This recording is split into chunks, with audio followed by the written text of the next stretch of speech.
Esta é a história de Sem. Aos 100 anos de idade, ele gerou Arfaxade. Isso aconteceu 2 anos depois do dilúvio. Após o nascimento de Arfaxade, ele viveu mais 500 anos e teve outros filhos e filhas. Olá, bem-vindos. Este é o Comentário Bíblico João 8:32. E hoje temos pela frente um daqueles textos que, à primeira vista, pode parecer um verdadeiro desafio para a nossa paciência. Sem dúvida. Aliás, para quem nos ouve, vamos imaginar a seguinte situação. Nós estamos confortavelmente sentados numa daquelas salas de cinema escuras a ver um filme épico. Uma daquelas superproduções monumentais com 3 horas de duração, repletas de catástrofes naturais, explosões, cidades a cair, multidões em pânico, um autêntico caos ensurdecedor. Um verdadeiro filme de ação em câmara lenta, não é? Exatamente. O clímax absoluto. Mas, de repente, mesmo a meio do filme, a ação para por completo. O ecrã fica estático e a câmara foca-se, imaginemos, durante 10 minutos intermináveis, numa folha de cálculo, uma daquelas tabelas apenas a listar nomes de famílias, filhos, pais e idades. Acho que a maioria das pessoas sairia da sala de cinema a achar que houve um erro colossal na realização. Claro, parece um erro crasso, uma quebra de ritmo que não faz qualquer sentido do ponto de vista narrativo. Mas a verdade surpreendente é que é precisamente isto que acontece no livro de Gênesis, mais concretamente no capítulo 11. É uma transição que choca, de facto, qualquer pessoa que esteja a ler o texto com um mínimo de atenção aos detalhes. Porque o autor bíblico arrasta-nos de forma brusca. Ele tira-nos do turbilhão global e barulhante da Torre de Babel e atira-nos diretamente para a quietude de uma árvore genealógica. Focando-se apenas num homem chamado Sem e no seu filho Arfaxade. Pois, e à primeira vista parece apenas um trecho burocrático e sem vida.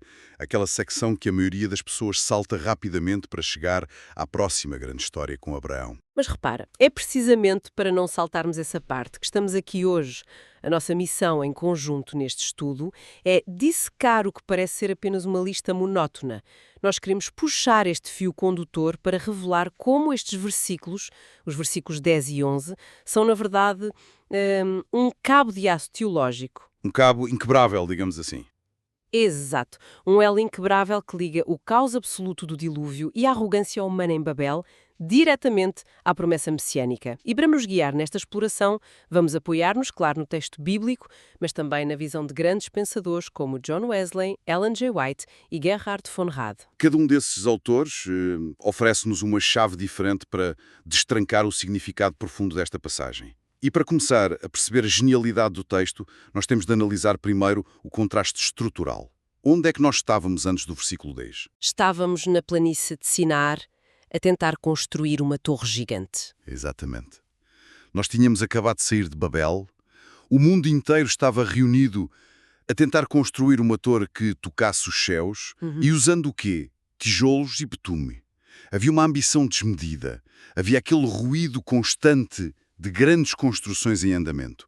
E depois, claro, vem a confusão das línguas e a dispersão violenta da humanidade pela face da Terra. É um cenário de caos, de julgamento divino e de uma fragmentação social total. E o que é curioso aqui é que, subitamente, o autor interrompe esse ruído global para nos fazer entrar, de forma silenciosa, na sala de estar de uma única família. E isso obriga quem estuda a Bíblia a questionar qual é a real intenção literária por trás desta travagem a fundo.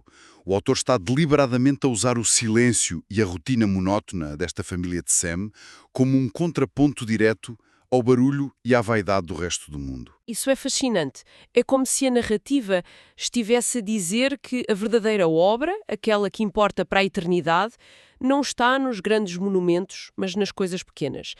Mas há uma palavra específica no hebraico que marca essa transição, não é? Ah, sim. E é uma ferramenta literária muito poderosa. A palavra hebraica é toledot. O texto original diz Elei toledot Shem. Nós traduzimos isto geralmente por estas são as gerações de Shem. E essa palavra vem de onde, exatamente? A palavra toledot deriva da raiz hebraica yalad, que significa gerar ou dar à luz. E o detalhe mais impressionante aqui é que esta é precisamente a 10ª vez que a palavra Toledot aparece em Gênesis. Não é de todo um acidente ou uma coincidência. Ou seja, é um marcador estrutural, um pilar do livro. Sem dúvida. O autor está a usar esta fórmula de forma intencional para ancorar a história. Tem a função de estabilizar a narrativa. Enquanto o mundo lá fora se desfaz em fragmentos e em línguas incompreensíveis, o texto coloca uma espécie de âncora e afirma que a linha da promessa permanece segura e totalmente intacta. Portanto, enquanto a humanidade tenta fazer um barulho colossal em Babel, Deus decide trabalhar no silêncio de uma família comum. Isto faz-nos pensar imenso na nossa vida diária. Nós vivemos obcecados com o ruído, com os eventos globais, com as grandes notícias que dominam os ecrãs e as conversas.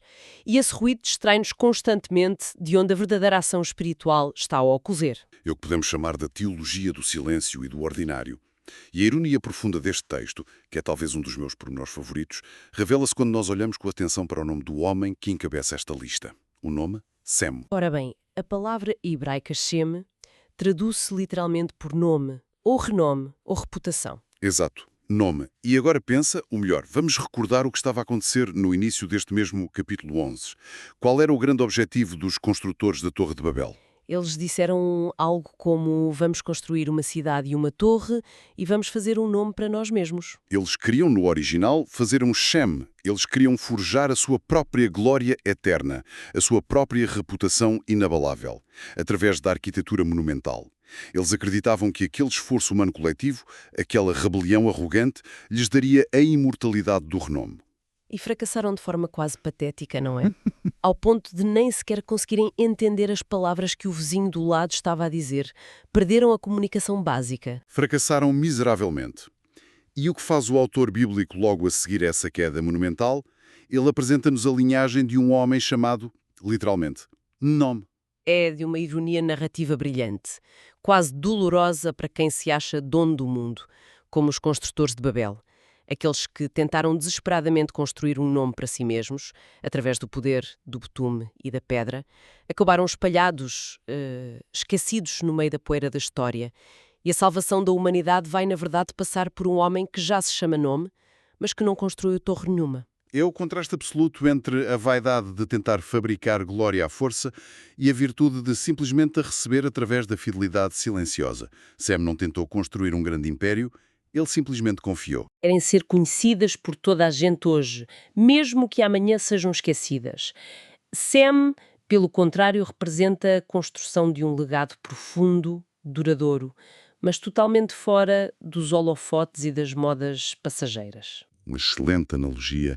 E mais ainda, este legado do Sem não se constrói no espaço de uma revolução imediata. Constrói-se ao longo de muito tempo. O texto bíblico faz questão de ancorar este nome numa linha temporal com um rigor absoluto. Porque logo no versículo 10, a narrativa diz que Sem gerou Arpaxade 2 anos depois do dilúvio, tendo Sem 100 anos de idade. É aqui que a matemática do texto ganha uma precisão cirúrgica, porque muitas vezes quem lê estas passagens mais antigas pode pensar que estes números são apenas arredondamentos míticos ou símbolos vagos de um passado distante. Mas os dados batem certo de forma milimétrica. Batem certo, sim.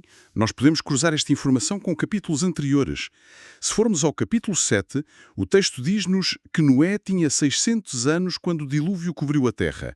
Ora, se Sem tinha 100 anos exatos 2 anos após o dilúvio, isto significa de forma inequívoca que Sem nasceu quando Noé tinha à volta de 502 anos. A consistência interna da narrativa é impressionante. É como se o texto estivesse blindado. O autor não está, de forma alguma, a contar uma lenda nebulosa que aconteceu num tempo muito distante e imaginário. Ele está a fornecer factos, coordenadas históricas concretas que nos dizem que esta fé está enraizada na história real. Certo, mas há aqui um pormenor que sempre me deixou a pensar e que subverte essa mesma lógica natural e histórica que descreves. Compreendemos a precisão matemática e a ironia brilhante do nome, mas por que é que a Câmara foca exclusivamente em Sem para transportar esta promessa tão vital? E porquê a dúvida? Porque Sem nem sequer era o primogênito. Se olharmos para as indicações ao longo de Gênesis, percebe-se que Jafé era o irmão mais velho. E nós sabemos bem que, no contexto da antiguidade, ser o filho mais velho era tudo, o que torna este foco narrativo extremamente surpreendente. Porque é que Deus decide ignorar completamente a biologia natural e focar neste filho em particular? Essa questão leva-nos a um dos temas mais recorrentes de toda a Bíblia. A quebra sistemática das expectativas humanas. É a sobreposição da graça divina sobre a ordem natural das coisas. Nós temos de nos lembrar que, para a mentalidade antiga, o filho mais velho recebia o direito à primogenitura, recebia uma porção dupla da herança familiar e, claro, o direito indiscutível de liderar a tribo. Mas o texto ignora tudo isso. Completamente. Ignora o Jafé para estabelecer o que muitos estudiosos chamam de a prioridade da aliança. O que, convenhamos, para um leitor no mundo antigo, devia ser profundamente desconcertante. Era a desconstrução, ou melhor, a obrigação de se dissecar todo o sistema de mérito humano. Geralmente, na história, a força ou a ordem do nascimento ditam as regras. Mas aqui, a graça passa por cima de tudo. O que é que John Wesley diz sobre esta aparente falta de lógica na escolha do Sem? Wesley, nos seus estudos minuciosos sobre os capítulos 5 e 11, sublinha algo maravilhoso. Ele diz que Sem recebe este destaque exclusivo, não por ser o mais apto ou o mais forte, mas apenas porque é através dele que a aliança será estabelecida. Wesley recorda que, no capítulo 9, o Senhor é explicitamente invocado como o Deus de Sem. Uma designação muito específica. Sim, e a conclusão do Wesley vai ao cerne do Evangelho. Ao colocar Sem em primeiro lugar na narrativa, o autor está, na verdade, a colocar o Messias em primeiro lugar. Porque é da descendência de Sem que viria o Cristo, que é a cabeça, e a Igreja, que é o corpo. Isso muda toda a nossa leitura destas listas. De repente, a lista não é sobre quem viveu mais tempo ou quem teve mais poder. É um mapa. É sobre quem carrega a promessa da redenção. Exato. E Wesley vai ainda mais longe. Ele observa o destino das outras nações da Antiguidade. Pensemos nos grandes impérios antigos, que construíram arquivos colossais e ergueram monumentos eternos. Todas essas nações perderam as suas linhagens pessoais. Perderam-se na poeira dos séculos. No entanto, os registros do Antigo Testamento e estas genealogias do povo da Aliança foram preservadas na história com um propósito. Que era traçar o caminho imaculado até à chegada do Messias. Precisamente. O silêncio e a monotonia destas listas foram, afinal, o método escolhido para proteger o caminho da salvação, enquanto o mundo à volta deles desmoronava e mudava de dono. Isso subverte tudo o que achamos que torna alguém ou alguma coisa importante. Nós, hoje em dia, avaliamos o valor com base na precedência, no número de seguidores, em quem grita mais alto ou em quem tem o maior direito biológico ou social. Babel tentou isso com a sua torre gigante. Jafé até tinha o direito biológico, mas a aliança move-se através da graça, não do mérito. Uma graça soberana. Mas repara numa coisa. Quando continuamos a ler o texto para além do versículo 10, vemos que esta linhagem, embora esteja protegida por essa graça soberana, não está de todo imune à realidade dura do mundo. A vida estava a ficar cada vez mais difícil para eles. Sim, entramos agora num ponto de viragem sombrio da narrativa. Se olharmos com atenção para as idades com que estes homens morriam, notamos um colapso quase assustador. Como referimos, Sem viveu uns impressionantes 600 anos. Mas o seu filho, Arfaxade, vive apenas 438. É logo uma quebra enorme. E o filho seguinte? Salá viveu 433 anos.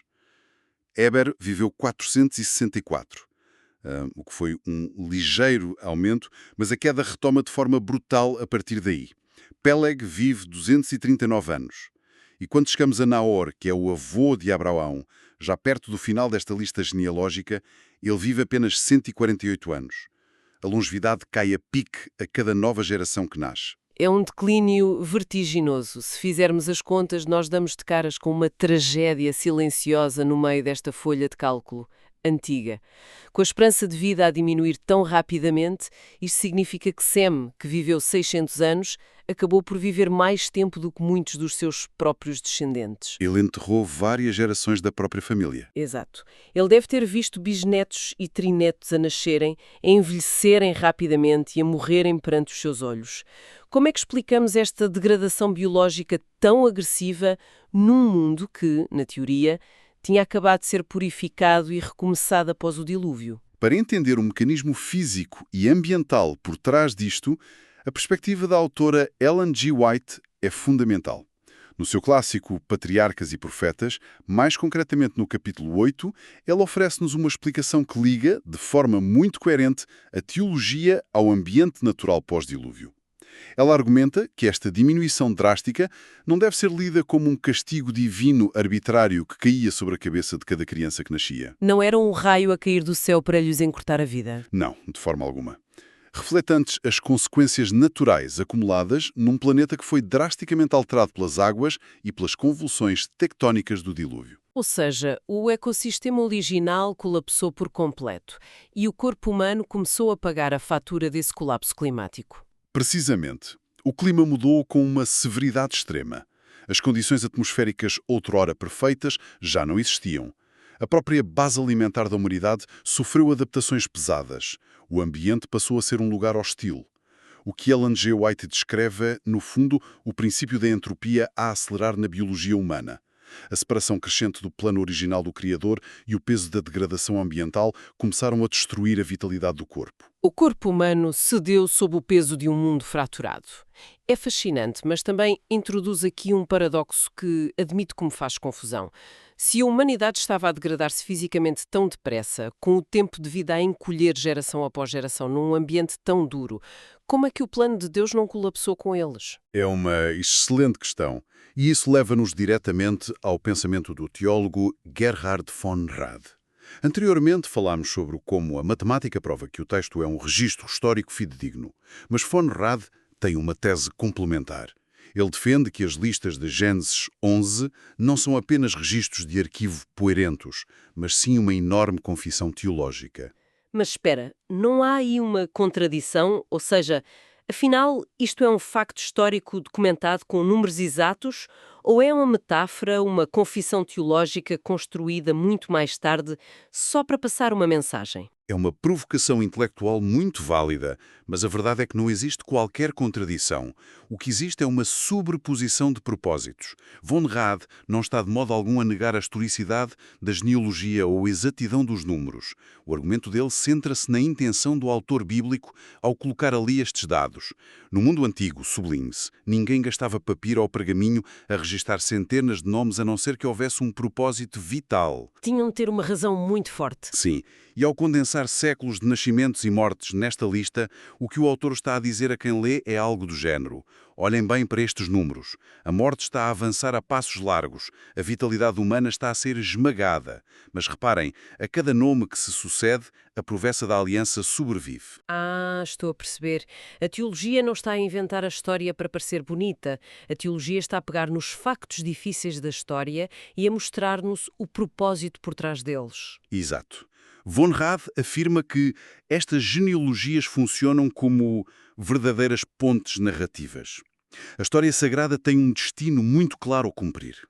Portanto, quando lemos que Sem gerou Arfaxad e Arfaxad gerou Salá e Salá gerou Éber, nós não estamos a ler burocracia. Estamos a ler o relatório oficial de uma vitória teológica. Cada verbo gerou é um triunfo esmagador da vida contra a morte. Um triunfo da ordem de Deus contra um planeta em ruínas que tentava engolir a frágil humanidade. Incrível. Sabes, esta visão de trunfo contra todas as probabilidades lembra-me as aulas na escola bíblia. É tão frequente ver as pessoas, até mesmo professores experientes, a passarem os olhos a correr por estas listas porque acham monótono ou porque tropeçam na dificuldade de pronunciar nomes como Arfaxado ou Peleg. Mas, à luz desta nossa análise detalhada, a imagem que me vem à mente é muito mais dramática. É como assistir a uma corrida de estafetas extrema. Uma corrida de estafetas? Sim.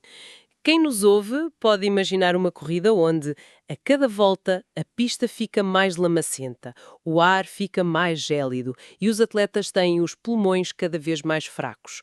A longevidade cai, a força diminui.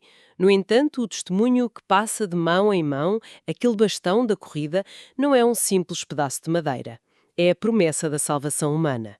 E por mais que as pernas daqueles homens tremessem a cada nova geração, por menos anos que vivessem, eles nunca deixaram cair o testemunho ao chão. Eles garantiram, a todo custo, que a aliança chegava às mãos da geração seguinte. Essa imagem ilustra perfeitamente a tensão do texto. E o mais belo disto tudo é que eles não passaram esse testemunho através de grandes atos heróicos de que o mundo se lembra. Não existem águas do mar a abrir-se nestes versículos. Não há fogo a descer do céu, nem grandes discursos para multidões. Então, como é que eles seguraram a promessa divina? Vivendo a sua vida com fidelidade, casando, tendo os seus filhos, ensinando esses filhos a adorar de forma genuína o Deus de Sem e lidando com as exigências duríssimas de uma vida agrária num mundo pós-cataclismo. O facto maravilhoso de a promessa messiânica ter sobrevivido não nos luxuosos palácios da Babilónia, mas através da rotina diária silenciosa de criar filhos em tempos difíceis e leva a providência divina a um nível extraordinário. É a fidelidade no lugar secreto. E isso obriga-nos naturalmente a puxar toda esta reflexão teológica antiga diretamente para a nossa realidade, para o chão da nossa vida prática hoje. Porque o fio inquebrável da fidelidade de Deus atravessou o caos das águas mortais do dilúvio, atravessou a arrogância e o ruído da Torre de Babel, resistiu ao declínio da saúde humana e conseguiu chegar perfeitamente intacto de Sem até Abraão, de Abraão até ao Messias, e do Messias, através dos séculos, chegou até nós hoje. Chegou a nós, sim, e a grande aplicação prática de tudo o que analisamos hoje é confrontarmos-nos com o nosso próprio lugar na corrida. O texto bíblico não permite que fiquemos apenas como espectadores na bancada. Interpela cada pessoa que escuta a questionar-se em que linhagem espiritual ou genealogia de influência é que estamos nós inseridos hoje. E ao olharmos para trás na nossa própria vida, que fios de graça recebemos daqueles que caminharam antes de nós? Aquelas pessoas que, mesmo com as suas falhas e num mundo caótico, nos passaram o testemunho. E mais importante ainda, nós somos os corredores que têm o testemunho na mão neste preciso momento. E a nossa responsabilidade não se limita a olhar para o passado com gratidão. Temos de questionar com enorme seriedade qual é o nível de intencionalidade com que estamos a passar este bastão a quem se segue na pista. Que herança espiritual estamos nós a transferir ativamente para as pessoas que influenciamos todos os dias? Para as nossas próprias gerações, sejam filhos, amigos ou a comunidade à nossa volta. Porque, exatamente como aprendemos no texto que dissecamos, a verdadeira transmissão da fé raramente acontece nos grandes palcos ou nos eventos que geram manchetes. Acontece na persistência invisível e quase monótona da nossa rotina. E é exatamente com essa ideia que quero terminar a nossa reflexão de hoje. Quero deixar um pensamento provocativo, um desafio final para cada pessoa que escuta levar consigo e ponderar profundamente ao longo da semana. Um pensamento para nos acompanhar, sem dúvida. Exato! Se o Criador do Universo, Deus Todo-Poderoso, escolheu utilizar uma lista completamente silenciosa de pais e filhos, focando a salvação numa rotina familiar comum para preservar a promessa mais vital da história humana, e fez isto exatamente no mesmo momento em que superpotências erguiam impérios barulhentos e torres gigantescas que acabaram reduzidas a pó, que pequenos e invisíveis atos de fidelidade nas nossas rotinas de hoje estarão neste exato momento a construir um legado espiritual indestrutível, um legado que será capaz de resistir e durar muito mais tempo do que qualquer torre de Babel moderna que a nossa sociedade tenta desesperadamente construir. Porque, no fim das contas, a glória de Deus não precisa de torres que tentem rasgar as nuvens para brilhar.